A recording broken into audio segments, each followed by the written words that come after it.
Okay, how's everybody doing this evening? My name is Kent, and I am in Carlsbad, California, looking at the Pacific Ocean. And a little bit cloudy tonight, actually. Not too bad, though. Actually, pretty nice day all in all.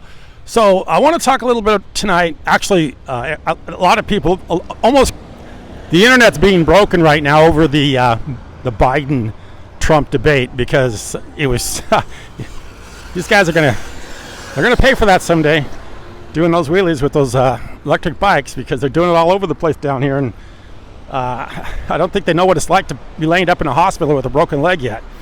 And when they have that happen to them, like it's happened to me, because I ride a lot of motorcycles, it's not fun. You want to be as careful as you can at all times. So enough of that.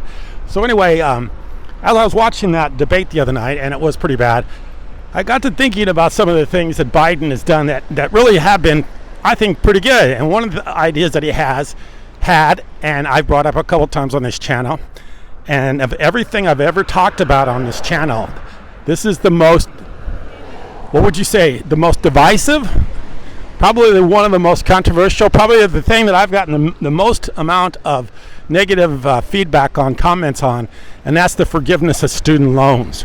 You know, Biden has been trying for a long time to forgive student loans, and I think that's a great idea. I think they should be forgiven. And I'll make the argument for why I think they should be forgiven.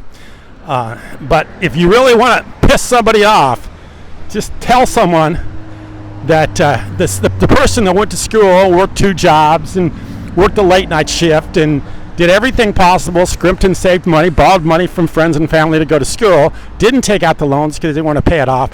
And then when they hear that somebody that took the student loans got free money because it's getting forgiven by the government, now they get pissed off, and I'll tell you, they're really very, very upset about that, and they get very, very mad.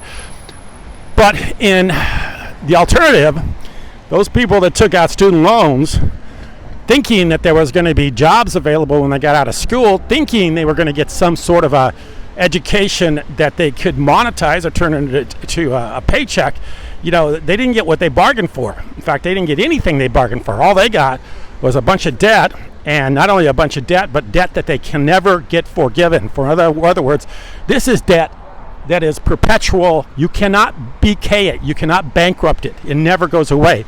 And that in itself should be something that never, ever should have happened. First of all, the fact that we have forgiveness of debt, which is bankruptcy, that goes back to common law. That goes back to Old English. That goes clear back. In fact, it goes back to the Bible, the year of Jubilee. Every 7 years, where all debts were forgiven. And the fact that you can never bankrupt or never BK a student loan debt means you can never get a reset, never get a forgiveness. So that sticks with you forever. So you can go through every hardship in the world, but you cannot get your student loan forgiven. In fact, I think there's just a couple ways you get it forgiven, and it's got to be very significant. I mean, you've got to have real hardships, unbelievable hardships, and then it's got to go through a long process. But by and large, it never gets forgiven. So the fact that Biden wanted to forgive student loans, I think, was a great idea. And the reason I think it's a great idea is because the people that owe the money are the younger people, the people of my generation. You know, we didn't have student loans when I went to school, but the younger generation, those people that are in their 20s and 30s that are trying to get a start in life right now, if you could give them back $200 or $300 or $400 or $500, $600 a month, what they're paying on their student loan, that money goes right back into the economy. It goes right back into buying things. It goes back into building businesses, whatever it is that they want to do. You know, that gives an instant injection of money back into the economy, and it gives it to the people that are most likely to spend it and not hoard it, and not do like a lot of these people with like these billionaires do, where they just take money and they buy things, they hoard money in things that don't directly help the economy. Like someone that would be out actually purchasing things, like someone that would be forgiven a student loan. For that respect, I think student loans automatically, they should be forgiven. And I think he said up to 40 or 50,000. I can't remember. I think they should be forgiven altogether, and I think they should be forgiven because, first of all, they didn't get what they bargained for when they took the student loan out. They didn't get an education, and the secondly is colleges and universities haven't been responsible or haven't taken any kind of they haven't taken any of the responsibility of the fact that the job market is terrible, and the fact that going to school isn't necessarily helping you find a job. And I don't even know that going to school or universities did much to help people find jobs. So, it's really nice. You get that cape and gown, you walk out in front of your friends and family, you graduate, and then the next day you go out and you look for a job, and guess what? There's nobody to support you after that. The universities aren't doing anything or spending any money to help these students get jobs. They're not going out and, investing in ways. I remember when I went to school, but that was a long, long time ago. I think way before we had like a job fair. I think one week where you got a few employers showed up, and you got to meet a few employers face to face at a like a table thrown over in an auditorium. A table with a few people showed up. And you had some soft drinks, and maybe you got to talk to them. And I was in Omaha, so obviously it was all insurance people. So the insurance people were there looking for people to sell insurance. But that was pretty much the extent of the job fair. And I think maybe the university hosted that, and that was it. So you really got you didn't get any help.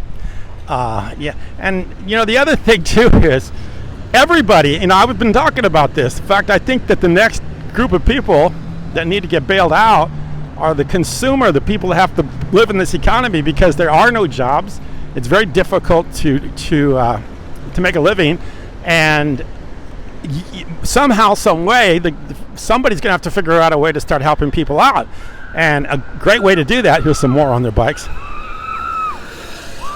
A great way to do that would be to forgive student loans. That would be a direct injection of money back into people's pockets. And the money just got printed out of thin air anywhere because they borrowed it from the Federal Reserve. So why not just put it on the same account of all the money that they borrowed to fight the wars around the world, and they put it in the same account of all the money that got spent to bail out the banks during the 2008 financial crisis. They bailed out banks, they've bailed out automotive companies, they've bailed out almost everybody imaginable, but the consumer, the person that went to school to try to better themselves, to try to get an education, they can't get bailed out. So in that respect, I think they automatically ought to just forgive student loans. And the other thing too is if people are that upset about maybe not getting their, if they've paid for their education themselves and that education, they feel like the other people that didn't have to pay for it got to forgive them. Maybe you got to be able to figure out a way to give a tax credit for any money spent on education. So if you spent money on education, and you can prove that you had tuition expenses and costs and books and all that other stuff, that you could somehow get a tax, some sort of not a tax deduction, but a tax credit, direct tax credit for that money that you spent. So whatever you would get a credit back on your taxes. So you wouldn't have to, if you had owed tax, you would get a direct credit back on that for any money that you spent going into school. I think that would be a great idea. So yeah, I think educational expenses should be forgiven. And I think that it would go a long way to helping the economy out and stimulating the economy. And I think it would also encourage people to know that if they went to school, they went to school and got an education that is the government supports it, and the government gives them the money to do it. And everybody's going to say, well, we can't afford it. Well, can we afford anything? Is it any worse? I think if you're investing money in education, that might be a better investment than a lot of other things that this country does around the world. So anyway, looks like we're a lot of motorcycles tonight. It's getting it's getting down late in the evening. So I'll let you go. Talk to you tomorrow. Thanks very much. There we go. I appreciate you watching. Thank you very much.